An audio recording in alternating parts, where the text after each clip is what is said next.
Right, so stage 2, commencing shading. Very good, everyone.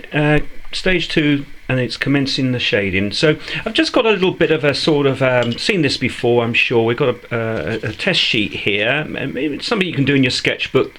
Likewise, I'm decided I'm going to use 3 grades of pencil for the drawing. I've got a HB, a 2B, and a 4B. And as so far, we've used line to create those shapes of our capital, and then the very next important visual element is tone. We're going to create tone to conjure up and sculpt this capital in our drawing, using light to dark and that sort of skill of the artist to describe form. Very important through shading. So you can see here a vertical hatch with the HB. I've done something a little bit more elaborate here with the 2B. It's softer, so you get this really nice black. It's just a cross hatch.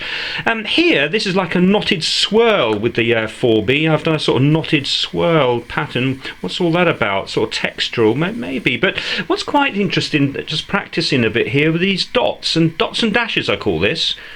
And the reason for that is that we're describing stone, so this might come in useful later because of the sort of pitted nature of this sort of quality of mark making. Quite like that. So let's see that come together. So let's go ahead and start the work. Now I think what we need to do is establish, I'm going to start with the HB. Created the line drawing, and what I'd like us to do is start off in a mid-tone, in that mid-range, somewhere like that. So when we look at our capital, what we're copying from, look at its mid-tone, and I think that's the first thing to establish, the mid-tone, that sort of range. It begins to describe and separate light from dark. We're not going to go too dark, and we're going to certainly preserve the light of the white of the paper. So you can see I'm very simply here beginning that process, just starting to separate some of the forms.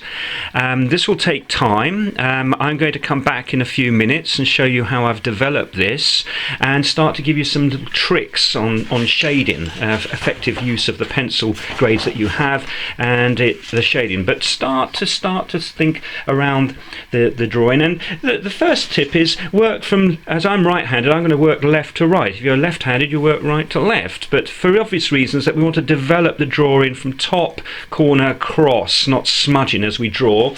And it may be good to have a rest, something that you rest. I always have a scrap piece of paper that I'm resting against to keep things clean. I'm not smudging. Very good. See you soon. Welcome everyone. So stage 3, developing halftone to darker values. Now you'll see I've begun, and I'm working with HB. I've only been working with HB so far in these minutes, and I'm beginning to develop the halftone. Remember where we were in that sense of planning and scale there. That's the HB. I'm in that sort of range there. You might just see I am stretching across here a little bit, but I want to talk about things before we get into the dark of pencils and the darker tones. So first thing, obviously, is establish the light source to what you're drawing. That will be dependent on the resource that you've chosen to work from.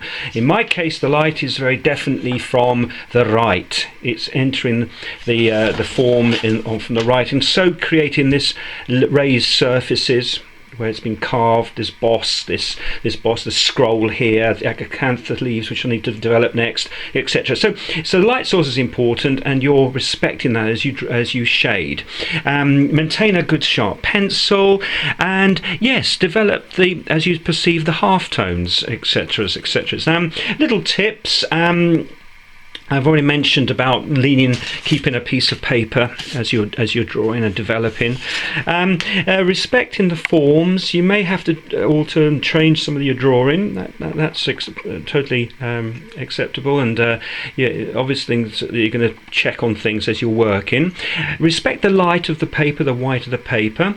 A little tool I've used here is these French curves. They're graphic tools, but they come in handy. If I demonstrate here, I've used can use them along a profile like that, and shade up to and get nice neat edges. You can use a straight edge ruler for straight edges in the same way, meeting the pencil, those edges, to get nice crisp lines. Here I'll have to invert it this way round, for instance. Look, I can use the profile there to help me establish the tones there. So just there's these things. And you haven't got French curves, get a piece of cardboard from some cardboard packaging from the kitchen with some scissors and cut the forms, cut the shapes you need to help you draw up against and shade.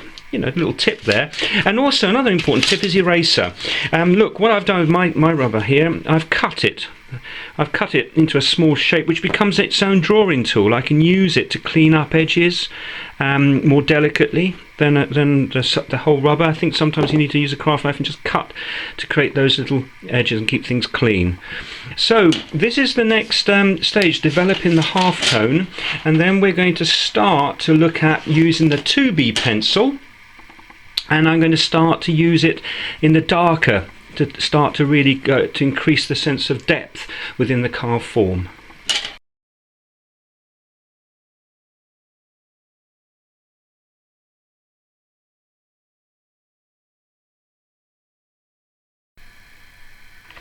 Right, so stage 4, the evolving drawing. As you see, mid-tones consolidated. I'm pushing towards the tonal scales. I want to get into these areas here, these darks. So it's 2B. I'm using the 2B pencil now. HB still being employed for the half tones. 2B pencil now starting to really catch some of the darks as I see them appearing here. Nice darks. In some of the shadows, watch out.